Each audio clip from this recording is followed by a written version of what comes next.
Hi, this is Christian Devotional, author and speaker Christy Birchfield.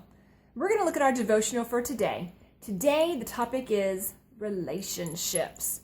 This is actually going to be part one because when it comes to relationships, we need to take a look at the good, the bad, and the ugly.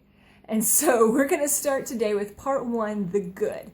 When we think about relationships, our interactions with other people, we're talking about the women of the Bible and how they interacted with some of the other men in their life. So when we start looking at these, we're going to talk about Priscilla today. We find her in the New Testament, and she was really talked about through the book of Acts. She became a follower of Paul, and she really heard and understood and took to heart the message of Jesus Christ. So let's see how her interactions with her husband, Aquilla, were really defined to make their relationship be definitely what we would call the good. If you look, Acts chapter 18, I'm going to start in verses 1 through 3. It says, "After this, Paul left Athens and went to Corinth, and there he met a Jew named Aquilla, a native of Pontus who had recently come from Italy with his wife Priscilla, because Claudius had ordered all Jews to leave Rome. Paul went to see them, and because he was a tent maker, as they were, he stayed and worked with them." What we see, Priscilla and Aquilla had been forced to leave where they were from because of the way the Roman political structure was set up right now. They were Jews, and Jews were not really the most favorite of people, let alone Christian Jews. So Paul really felt a kindred spirit with them. They had the same profession. They made tents. So he hung out with them and had a chance to really get to know them and see them and work with them, interact with them, and just share Jesus with them.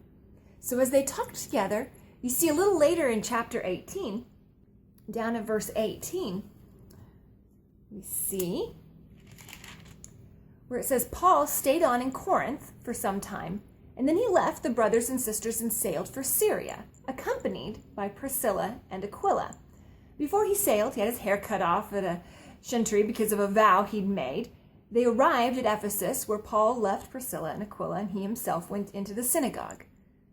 We see that it became such a strong relationship, and Paul was so grateful to have these two solid workers, these two just encouragers in the faith, people who built him up, who understood and who wanted to see the message of Jesus Christ spread throughout the world.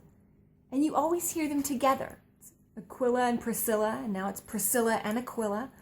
Priscilla, obviously, because she was named first, the order of their names got switched, so we kind of get the impression that she might have been a little bit more of the outgoing one, the one that was a little more in the forefront of conversations and things.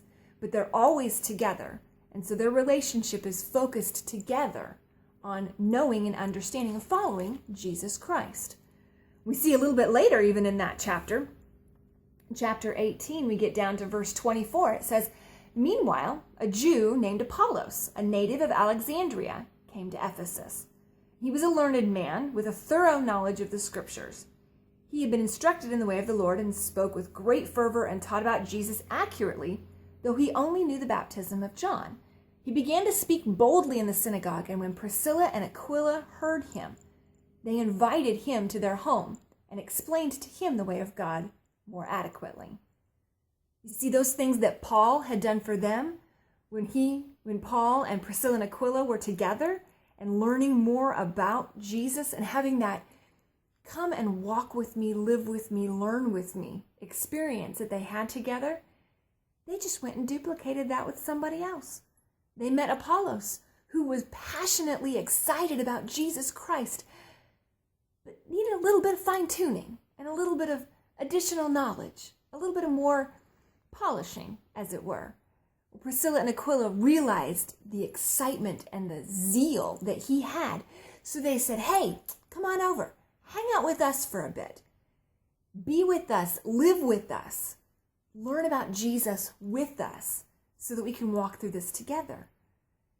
As they did that with Apollos, it was really exciting to see Apollos' ministry flourished, and he became very well known in that area for sharing the message of Jesus Christ, all because two people who were both focused together on understanding and implementing the message of Jesus Christ had a good, solid relationship and welcomed other people to be able to understand and walk the walk with them.